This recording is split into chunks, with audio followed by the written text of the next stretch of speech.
Hello everyone. आज हम अपना +2 का मॉलिक्यूलर बेसिस ऑफ इनहेरिटेंस का पार्ट 2 शुरू करने जा रहे हैं। कल हमने देखा था कि जो डीएनए है वो न्यूक्लियोटाइड से मिलके बनता है। डीएनए किससे मिलके बनता है?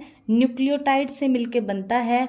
और ये जो न्यूक्लियोटाइड है ये खुद 3 कंपोनेंट से मिलके बना हुआ होता है। एक कंपोनेंट का नाम था नाइट्रोजीनियस बेस, एक का नाम था शुगर और एक का नाम था फॉस्फेट ग्रुप। कल हमने इन तीनों को बना लिया था, अलग अलग से बना लिया था और एक न्यूक्लियोटाइड हमने तैयार कर लिया था। कैसे? हमने एक शुगर ली थी जो कि कैसी थी? पेंटोज शुगर थी। तो ये कौन सी शुगर हो गई? पेंटोज शुगर हो गई। इस वाले पार्ट की बात हो रही है।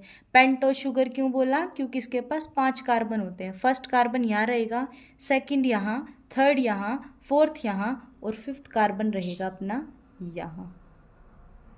ये फिफ्थ कार्बन। तो ये क्या था? ये थी पेंटोज शुगर। फिर नाइट्रोजीनियस बेसिस भी देखे थे हमने। नाइट्रोजीनियस बेसिस कितने टाइप के थे? 2 टाइप के थे। कौन कौन से थे? एक तो थे प्यूरिन और एक थे पिरिमिडिन। प्यूरिन कितने थे? प्यूरिन थे 2। कौन कौन से? एडेनिन और ग्वानिन। और पिरिमिडिन कितने थे? 3। कौन कौन से? Cytosine, thymine and uracil. लेकिन डीएनए में ये वाले 4 नाइट्रोजीनियस बेसिस प्रेजेंट होंगे। अगर आरएनए की बात करेंगे तो थायमिन की जगह कौन आ जाएगा? यूरासिल। ये बात भी हमने कर ली थी। उसके बाद फॉस्फेट ग्रुप की बात की थी। फॉस्फेट ग्रुप में हमने क्या देखा था? H3PO4 लिया था हमने। क्या है H3PO4? Hypo phosphoric acid. क्या है H3PO4? Hypo phosphoric acid. Hypophosphoric acid. कैसे बनेगा स्ट्रक्चर? बीच में फॉस्फेट लगाएंगे, डबल बॉन्ड, ऑक्सीजन।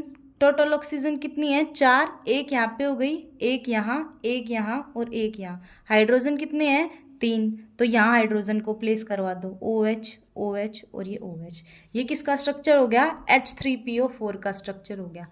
तीनों चीज़ें बना ली हैं। नाइट्रोजीनियस बेसिस आ चुके हैं, शुगर आ चुकी है, फॉस्फेट ग्रुप आ चुका है। तीनों को जोड़कर अब हम न्यूक्लियोटाइड बनाएंगे। तीनों को जोड़कर क्या बनाएंगे? न्यूक्लियोटाइड बनाएंगे। तो देखो ये मैंने क्या बनाई? ये बनाई मैंने शुगर, पेंटोज शुगर। इसके पहले कार्बन पे, यही था पहला कार्बन, पहले कार्बन के साथ कौन जुड़ जाता है? नाइट्रोजीनियस बेस जुड़ता है। कौन जुड़ता है? नाइट्रोजीनियस बेस जुड़ता है। नाइट्रोजीनियस बेसिस कौन से हैं? कोई भी हो सकता है इनमें से, AGCT में से कोई भी हो सकता है यहाँ पे। अच्छा, जिस बॉन्ड से ये जुड़ रहा है, कौन सा बॉन्ड है ये? ग्लाइकोसिडिक बॉन्ड है। कौन सा बॉन्ड है ये? ग्लाइकोसिडिक बॉन्ड है ये यहाँ पर। उसके बाद अगर अपन देखना चाहें कि फॉस्फेट कैसे जुड़ेगा, तो फॉस्फेट जो है ये 5th कार्बन के साथ जुड़ता है। फॉस्फेट कौन से कार्बन से जुड़ेगा? 5th कार्बन से जुड़ेगा। उससे पहले एक रिएक्शन होगी। कैसे होगी रिएक्शन? देखो, ये हमने फॉस्फोरिक एसिड बना लिया अपना।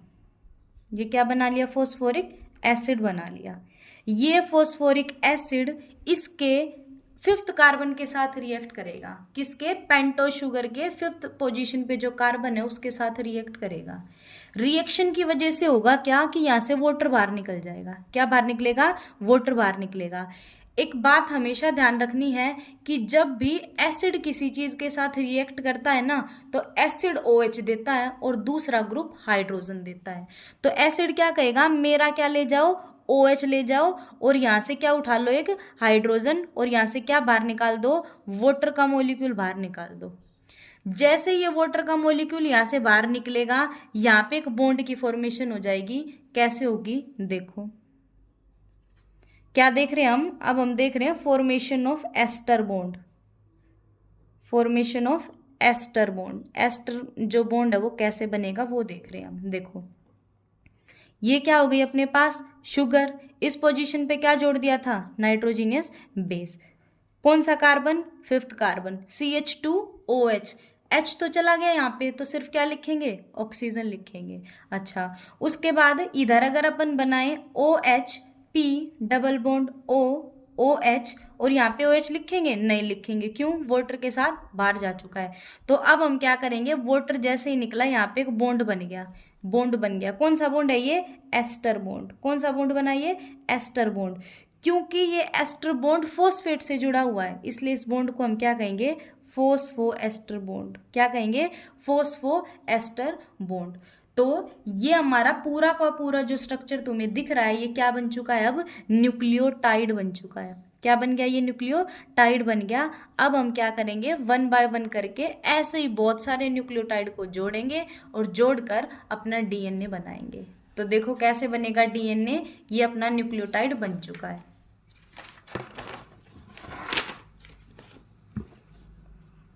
देखो ये अपना न्यूक्लियोटाइड। शुगर फर्स्ट कार्बन के साथ कौन है? नाइट्रोजीनियस बेस है। यहाँ पे फिफ्थ कार्बन के साथ सिर्फ ऑक्सीजन लगाएंगे। यहाँ पे फोस्फोएस्टर बॉन्ड, फिर यहाँ पे फोस्फेट, डबल बॉन्ड O, यहाँ पर OH, नीचे OH। ऐसा होगा, न्यूक्लियोटाइड तैयार है। अब एक और न्यूक्लियोटाइड आएगा। एक और न्यूक्लियोटाइड आए उससे पहले एक चीज़ और देखनी है यहाँ पे। अभी हमें जो ये मैंने पेंटो शुगर बनाई थी ना, ये वाली शुगर, क्योंकि ये DNA में प्रेजेंट पेंटो शुगर है, तो मैंने पहली क्लास में एक बात बताई थी, अगर DNA में शुगर है तो उसे क्या कहेंगे? Deoxyribose sugar. क्या कहेंगे? Deoxyribose sugar. डीऑक्सीराइबोज क्यों? क्योंकि इसकी सेकंड पोजीशन पे ऑक्सीजन नहीं होता, रिमूव हो जाता है। डी मतलब रिमूवल, किसका? ऑक्सीजन का। इसलिए यहाँ पे हम सिर्फ क्या दिखा रहे हैं? हाइड्रोजन दिखा रहे हैं। उसके बाद जब तुम इसकी थर्ड पोजीशन पे यहाँ पे देखोगे ना, तो तुम्हें OH नजर आएगा। क्या नजर आएगा? OH नजर आएगा। तो वो OH मैं यहाँ पे बना रही हूँ। ऐसा होता है एक न्यूक्लियोटाइड। यहाँ पे हाइड्रोजन दिखा देते हैं। अब बिल्कुल इसी के जैसा एक और न्यूक्लियोटाइड आएगा। सपोज ये आया, ये नाइट्रोजीनियस बेस, ये हाइड्रोजन, थर्ड पोजीशन पे OH, यहाँ पे CH2O, और क्या जुड़ा हुआ होगा यहाँ पे? फोस्फेट, एक OH, और ये 2 OH, और ये तीसरा OH।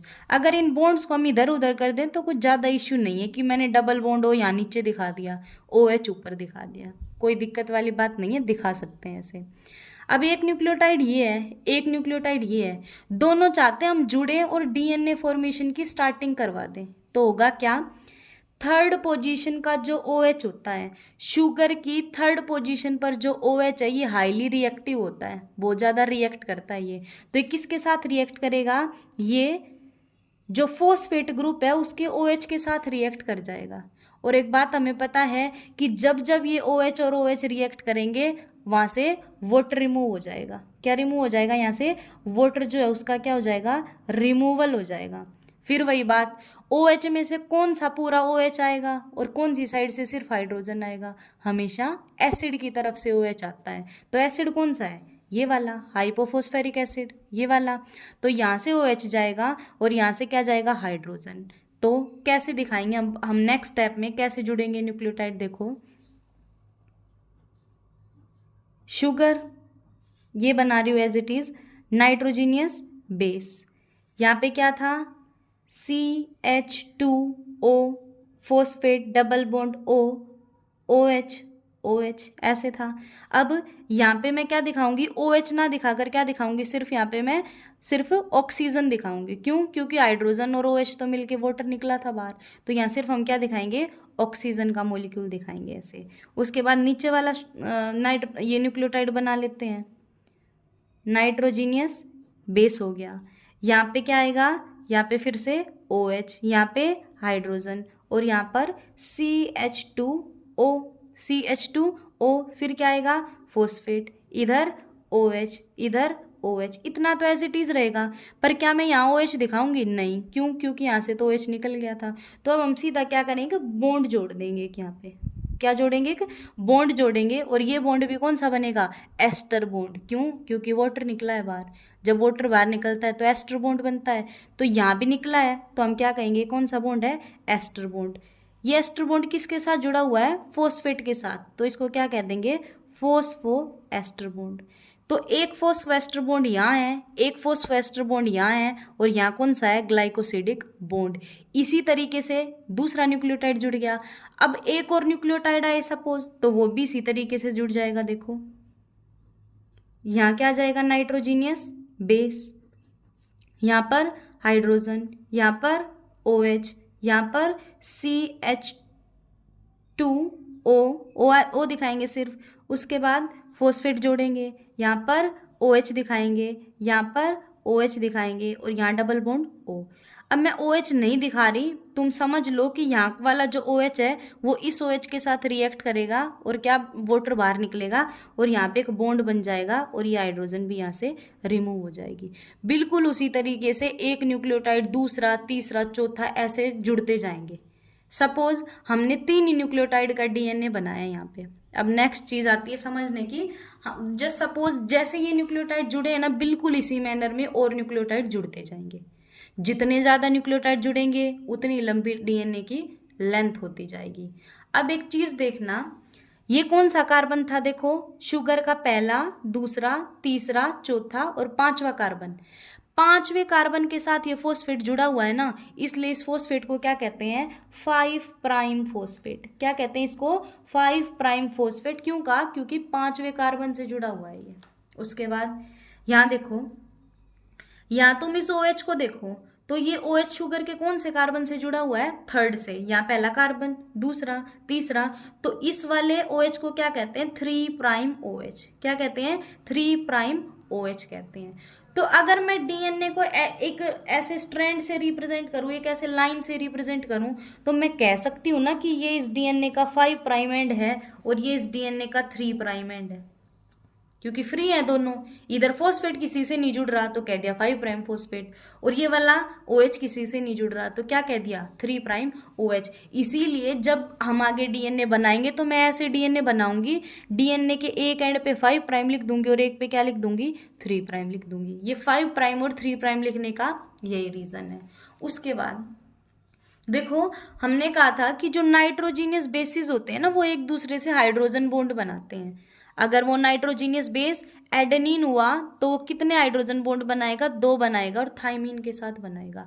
जस्ट सपोज कि अपना जो नाइट्रोजीनियस बेस है, मैंने मान लिया कि यहाँ पे क्या है, ये एडेनिन ही है। क्या है यहाँ पे, एडेनिन ही है।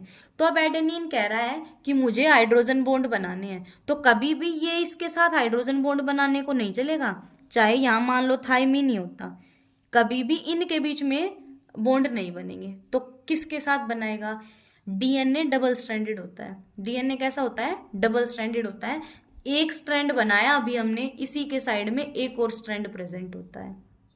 देखो अगर हम बना लें क्या, देखो अगर हम दूसरी न्यूक्लियोटाइड की चेन भी ऐसे ही बना ले, ध्यान से देखना, अगर हम दूसरी DNA की चेन भी यूं ही बना ले तो इधर क्या आएगा, नाइट्रोजीनियस बेस, और इधर क्या आएगा, 5वां कार्बन, और इससे क्या जुड़ जाएगा, फॉस्फेट। बॉन्ड किस किस के बीच में बनता है, नाइट्रोजीनियस बेसिस के बीच बनता है ना, नाइट्रोजीनियस बेसिस के बीच बनता है। तो ये नाइट्रोजीनियस बेसिस ऐसे अगर हम बनाएंगे तो ये दूर दूर हो जाएंगे और बॉन्डिंग नहीं हो पाएगी। तो जो दूसरी चेन बनती है ना, वो इसके एंटी पैरेलल बनती है, उल्टी बनती है, अपोजिट बनती है। कैसे बनेगी, देखो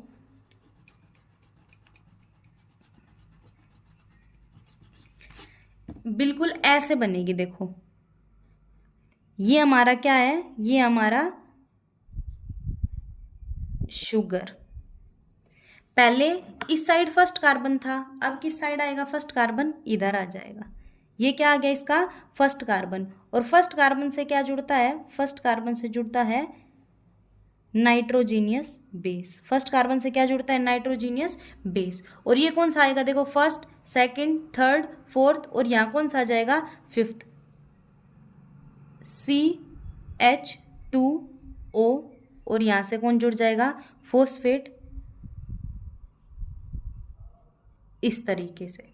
ठीक है, तो ये चेन क्या बनती है, हमेशा ये चेन जो है उल्टी बनती है, अपोजिट उसमें बनती है। तो ये वाला जो नाइट्रोजीनियस बेस है, अब इसके साथ क्या बना लेगा, डबल बॉन्ड बना लेगा। अगर अब हम यहाँ देखें तो देखो ये फर्स्ट कार्बन, ये सेकंड और ये थर्ड, तो थर्ड पोजीशन पे क्या हो गया, OH। थर्ड पोजीशन पे क्या हो गया, OH। अब इस साइड तो फॉस्फेट फ्री था और इस साइड ये चेन का एंड है, बिल्कुल एंड दिखा रहे हैं, तो हम इस साइड क्या फ्री है, 3' OH फ्री है, क्या प्रेजेंट है, 3' OH। अब बिल्कुल उसी तरह ऐसे ही क्या जुड़ते जाएंगे, पूरी की पूरी चेन जुड़ेगी। मान लो ये ऐसे कैसे जुड़ जाएंगे, बस उल्टी होगी, जैसे ये सीधी है ना, इसके अपोजिट में जुड़ेगी। तो इधर 3' OH है, तो इधर कौन सा एंड फ्री आएगा, 5' फॉस्फेट एंड फ्री आएगा। तो जब भी हम डीएनए को बनाते हैं, हम कैसे बनाते हैं, 2 स्ट्रैंड बनाएंगे, एक 5' और दूसरा एंड क्या दिखाएंगे, 3'। बिल्कुल। अब इसमें कौन सा एंड फ्री आ गया, 3', तो हम यहाँ दिखाएंगे 3', और यहाँ कौन सा एंड फ्री आ गया, 5', तो हमेशा हम डीएनए को ऐसे दिखाते हैं, ठीक है। और डीएनए के बीच में जो यूं बना हुआ होगा, ये क्या होते हैं, ये हाइड्रोजन बॉन्ड्स है। क्या है ये, हाइड्रोजन बॉन्ड्स हैं। ये हाइड्रोजन बॉन्ड दिखाते हैं जिनसे 2 डीएनए की चेन आपस में जुड़ती है। तो बिल्कुल इसी तरह हमारा जो डीएनए है उसका स्ट्रक्चर तैयार होता है। अब एक चीज और यहाँ पे देखने वाली है, क्या कि अगर तुम चेन के बीच में देखोगे, चेन के बीच में क्या नजर आ रहा है, नाइट्रोजीनियस बेसिस। चेन के बीच में क्या नजर आ रहा है, नाइट्रोजीनियस बेसिस। और बाहर की तरफ एक तो दिख रहा है फॉस्फेट और क्या दिख रहा है, शुगर। तो याद रखना, पूछा हुआ क्वेश्चन है कि जो शुगर और फॉस्फेट होता है, जो शुगर और फॉस्फेट होता है, ये डीएनए की बैकबोन बनाता है। शुगर और फॉस्फेट तो क्या बनाते हैं, डीएनए की बैकबोन को बनाते हैं। और जो नाइट्रोजीनियस बेसिस होते हैं, ये इनसाइड, अंदर की साइड में प्रोजेक्ट होते हैं, अंदर की साइड में प्रेजेंट होते हैं।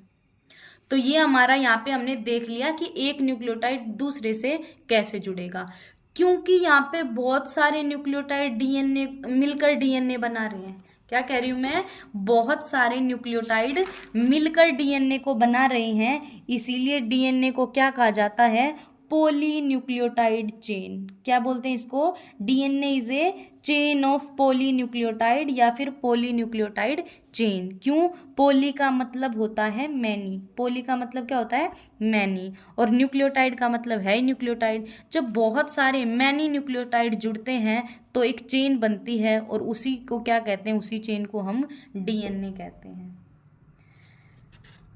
उसके बाद ये हमने देख लिया कि कैसे बनेगा डीएनए का, जो डीएनए कैसे बनता है, न्यूक्लियोटाइड जुड़ने से बनता है डीएनए, है ना। उसके बाद हमें क्या करना है, derivation of DNA structure. Next topic अपना क्या आता है, डेरिवेशन ऑफ डीएनए स्ट्रक्चर। देखो, डीएनए के स्ट्रक्चर को देने के लिए अलग अलग साइंटिस्ट ने अपने अपने लेवल पर अपने अपने अटेम्प्ट्स दिए, अपनी अपनी कोशिशें की उन्होंने। तो पहली जो इन्वेस्टिगेशन थी उसका नाम था एक्सरे क्रिस्टलोग्राफी। पहली टेक्निक का नाम क्या था, एक्सरे क्रिस्टलोग्राफी। बिल्कुल जैसे डॉक्टर्स बोलते हैं कि एक्सरे करवाना पड़ेगा और फिर वो हमें एक ब्लैक सा वो निकाल के दे देते हैं, बिल्कुल उसी तरह 2 साइंटिस्ट थे जिसमें एक का नाम था विल्किंस, एक का नाम था विल्किंस और एक का नाम था फ्रैंकलिन। विल्किंस एंड फ्रैंकलिन ने क्या किया, डीएनए की एक्सरे पिक्चर निकलवाई। क्या किया, डीएनए की एक्सरे पिक्चर निकलवाई। जैसे हम हमारी बोन्स वगैरह का एक्सरे निकलवाते हैं ना, बिल्कुल उसी तरह उन्होंने डीएनए की एक एक्सरे पिक्चर निकलवाई। ज़्यादा कुछ तो वो नहीं बता पाए, लेकिन एक बात उन्होंने बताई। वो बात क्या थी, उन्होंने कहा कि जो डीएनए का हेलिक्स होता है ना, जो डीएनए होता है, डीएनए का हेलिक्स या फिर जो डीएनए होता है, इसकी जो पीरियोडिसिटी है ना, ये 3.4 एंगस्ट्रॉन होती है। कितनी होती है डीएनए की पीरियोडिसिटी, 3.4 एंगस्ट्रॉन होती है। क्या होती है पीरियोडिसिटी, क्या है ये 3.4 एंगस्ट्रॉन, आगे पता चलेगा। क्या कहा, अब डीएनए को स्ट्रक्चर जो है, डीएनए का जो स्ट्रक्चर है उसको देने की बात आ रही थी। तो पहली जो चीज़ थी, पहली जो टेक्निक थी वो कौन सी दी, एक्सरे क्रिस्टलोग्राफी। किसने दी, विल्किंस एंड फ्रैंकलिन ने दी। इन दोनों ने क्या किया, डीएनए की एक एक्सरे पिक्चर निकाली और उस एक्सरे पिक्चर को देखकर ज़्यादा कुछ तो नहीं, पर एक चीज़ उन्होंने कंफर्म की, बताई कि जो डीएनए का हेलिक्स है उसकी जो पीरियोडिसिटी होती है वो 3.4 एंगस्ट्रॉन होती है। अभी अपना जो नेक्स्ट वो दिया, वो एक साइंटिस्ट था जिसका नाम था चारगफ। क्या नाम था? चारगफ। तो चारगफ ने अपने नाम के ऊपर एक रूल दिया, उसने कुछ डीएनए के बारे में बातें कही इस रूल के अंदर। क्या थी वो बातें, देखो जरा। सबसे पहली बात, जो चारगफ रूल है ये एप्लीकेबल होगा, हम अप्लाई कर सकते हैं सिर्फ on double stranded DNA. Chargaff rule जो है किस पर अप्लीकेबल होगा? डबल स्ट्रैंडेड डीएनए पे अप्लाई कर सकते हैं हम, सिर्फ डीएनए पे अप्लाई करेंगे। और डीएनए कैसा होना चाहिए? Double stranded. देखो डबल स्ट्रैंडेड बनाया मैंने। सिंगल स्ट्रैंडेड डीएनए पे एप्लीकेबल होगा? नहीं होगा। ठीक है, लीनियर हो सकता है डीएनए, बट होना चाहिए क्या? डबल स्ट्रैंडेड होना चाहिए। अच्छा, क्या क्या बात है इस रूल के अंदर कही गई, अब वो चीजें हमें जाननी है। पहली बात जो इस साइंटिस्ट ने कही वो क्या कही? फर्स्ट पॉइंट जो चारगफ ने अपने रूल में दिया वो कहा कि नंबर ऑफ प्यूरिन, क्या कहा? Number of purine is equals to number of pyrimidines. Number of purine is equals to number of pyrimidine, क्योंकि जो प्यूरिन का नंबर होगा वो पायरिमिडीन के नंबर के बराबर होगा। याद करो प्यूरिन कौन कौन थे? एडेनिन और गुआनिन को बोला था। पिरिमिडिन किस किस को बोला था डीएनए में? साइटोसिन और थाइमिन को बोला था। कहा कि तुम किसी भी डीएनए को उठा के देख लो, उसमें जितना नंबर प्यूरिन का मिलेगा उतना ही नंबर पिरिमिडिन का मिलेगा। इस रूल को हम जो इसने दिया उसको एक एग्जाम्पल से देखते हैं। मान लो मैं एक डबल स्ट्रैंडेड डीएनए बनाती हूँ, 5 प्राइम 3 प्राइम, 3 प्राइम और 5 प्राइम। मैं मेरी मर्जी से बेसिस लिख देती हूँ AGCCT ATTAG। अच्छा, ए के साथ कौन बॉन्ड बनाएगा? T। जी के साथ कौन बनाएगा? C के साथ कौन बनाएगा? G। C के साथ कौन बनाएगा? G। T के साथ कौन बनाएगा? A के साथ T के साथ A, T के साथ A और A के साथ T और G के साथ C। क्या कह रहा है रूल? कि प्यूरिन का नंबर पिरिमिडिन के नंबर के इक्वल मिलेगा। प्यूरिन क्या क्या है? AG। तो सबसे पहले तो तुम इस डबल स्ट्रैंडेड डीएनए के अंदर प्यूरिन के नंबर को काउंट कर लो। प्यूरिन का नंबर मतलब जितने भी A और G हैं उनको काउंट कर लो। तो देखो AG, AG, AG, यही है A और G। कितने हो गए A और G को टोटल काउंट करेंगे तो 2 3 4 5 6 7 8 9। कितने आए अपने? 9 आए। कितने हैं? प्यूरिन का नंबर कितना आया अपना? टोटल प्यूरिन का नंबर आया अपना 9। ठीक है, अब बचे हुए जो बच गए वो क्या होंगे? सॉरी देखो, एक यहाँ पे A छूट गया, एक A यहाँ पर छूट गया और तो कुछ नहीं छूटा। एक ही यहाँ पे छूटा है तो मतलब प्यूरिन का नंबर अपना कितना हो गया? यहाँ पे 10 हो गया। ठीक है, अब बचे हुए काउंट करो। बचे हुए क्या है? C और T है। तो C और T क्या होते हैं? पिरिमिडिन। तो अब क्या क्या बच गए? 1 2 3 4 5 6 7 8 9 10। 10 क्या आ गए अपने? 10 आ गए अपने पिरिमिडिन। 10 क्या आ गए? पिरिमिडिन। तो इसने यही तो कहा था कि एक डीएनए में जब तुम देखोगे तो प्यूरिन और पिरिमिडिन का नंबर इक्वल आएगा। तो देखो प्यूरिन भी इतने ही है और पिरिमिडिन भी इतने ही है। यही पहला पॉइंट चारगफ ने अपने रूल के अंदर कहा। और भी पॉइंट्स दिए चारगफ ने।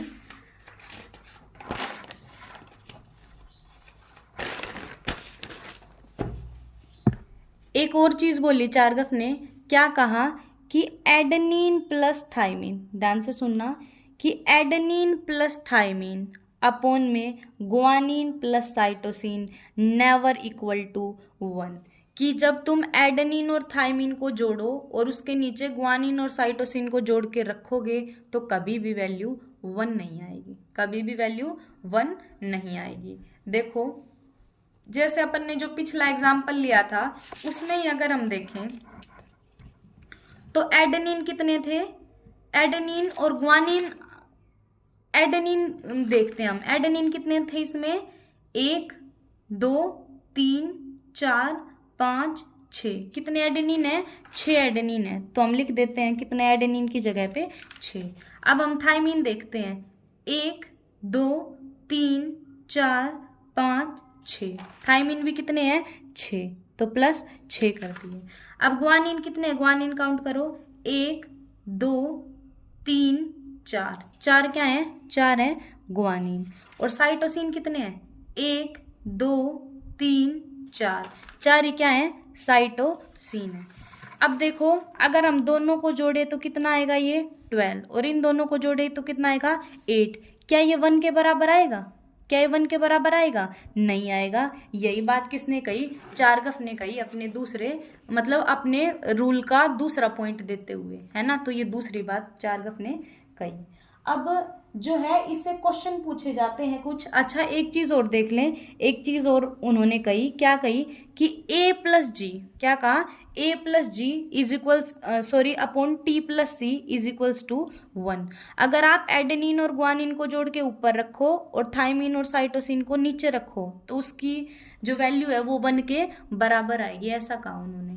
तो देखो अभी अभी हमने एडेनिन और थाइमिन को काउंट किया था, उसी का एग्जाम्पल में देखते हैं।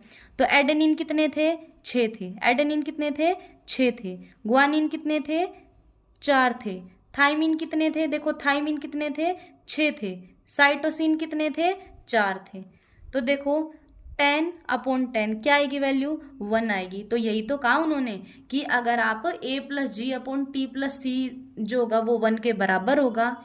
A+G क्या होते हैं, प्यूरिन, और T और C क्या है, पिरिमिडिन। मतलब प्यूरिन अपॉन पिरिमिडिन किसके बराबर आएंगे, 1 के बराबर आएंगे। ये उन्होंने अपने रूल में कही। एक दो क्वेश्चन देख लेते हैं जिस हिसाब से इस पे क्वेश्चन पूछे जाते हैं, उसके बाद हम अपना नेक्स्ट टॉपिक शुरू करेंगे। देखो ऐसा क्वेश्चन बहुत बार पूछा गया है। देखो क्वेश्चन जैसे suppose if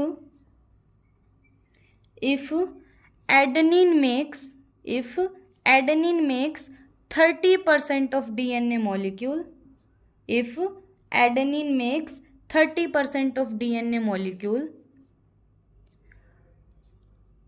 what will be the percentage of thymine, guanine, cytosine in it?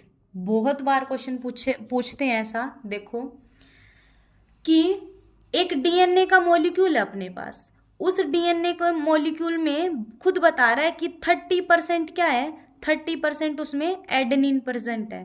तो कह रहा है थाइमिन बताओ कितना होगा, ग्वानिन बताओ कितना होगा, और साइटोसिन जो है कितना होगा इस डीएनए के अंदर। देखो टोटल परसेंटेज कितनी मान के चलेंगे हम, 100%। एडेनिन की परसेंटेज कितना बता रहा है, 30%। एडेनिन की परसेंटेज कितना बता रहा है, 30% बता रहा है। तो एक बात बताओ, एडेनिन किसके साथ बॉन्ड बनाता है हमेशा, थाइमिन के साथ। एडेनिन किसके साथ बॉन्ड बनाता है हमेशा, थाइमिन के साथ। मतलब कि अगर एडेनिन 30% है तो थाइमिन भी कितना मिलेगा, 30% मिलेगा। तो एक बात हमें पता चल गई, थाइमिन कितना आएगा, 30% आएगा। अब अगर हम एडेनिन और थाइमिन के परसेंटेज को जोड़ दें तो कितना बन जाएगा, ये 60%। कितना बन जाएगा, 60%। और 60% को इस 100 में से माइनस कर दें तो कितना परसेंटेज बचेगा, 40%। कितना परसेंट बचेगा, 40%। मतलब ग्वानिन और साइटोसिन जो है 40% है। ग्वानिन और साइटोसिन कितने हैं, 40% है। मतलब 20% ग्वानिन होगा और 20% क्या होगा, साइटोसिन होगा। ये हमारा क्या हो जाएगा, इसका आंसर हो जाएगा। एक और एग्जांपल लेते हैं इसी का, कि अगर क्वेश्चन में कह रहा है कि जो साइटोसिन है ना वो डीएनए में 17% प्रेजेंट है। साइटोसिन कितना है, 17% प्रेजेंट है। तो बताओ एडेनिन कितना होगा, ग्वानिन कितना होगा और थाइमिन कितना होगा इस डीएनए के अंदर। साइटोसिन किसके साथ बॉन्ड बनाता है, ग्वानिन के साथ बनाता है। साइटोसिन कितना परसेंट है, 17% है। मतलब कि 17% क्या होगा, ग्वानिन होगा। 17% क्या होगा, ग्वानिन होगा। टोटल करें कितना आ जाएगा, 34%। टोटल कितना आएगा, 34%। 100 में से अगर 34 अगर हम माइनस कर दें तो कितना बचेगा, 66% बचेगा। अब 66% क्या आ जाएंगे, 66% एडेनिन और थाइमिन होंगे। दोनों को बांट दो, 33 और 33%। 33 और 33% क्या आ जाएंगे अपने, एडेनिन और थाइमिन आ जाएंगे। एडेनिन और थायमिन आ जाएंगे। ऐसे क्वेश्चन ये नंबर बदल दिया जाएगा, बहुत बार पूछे जाते हैं। तो इसके साथ हमने अपना क्या पढ़ लिया, हमने अपना क्या पढ़ लिया, चारगफ्स रूल पढ़ लिया। कल जो है हम अपना नेक्स्ट टॉपिक देखेंगे कि जो वॉटसन एंड क्रिक ने दिया था डीएनए का स्ट्रक्चर, वो देखेंगे। Thank you.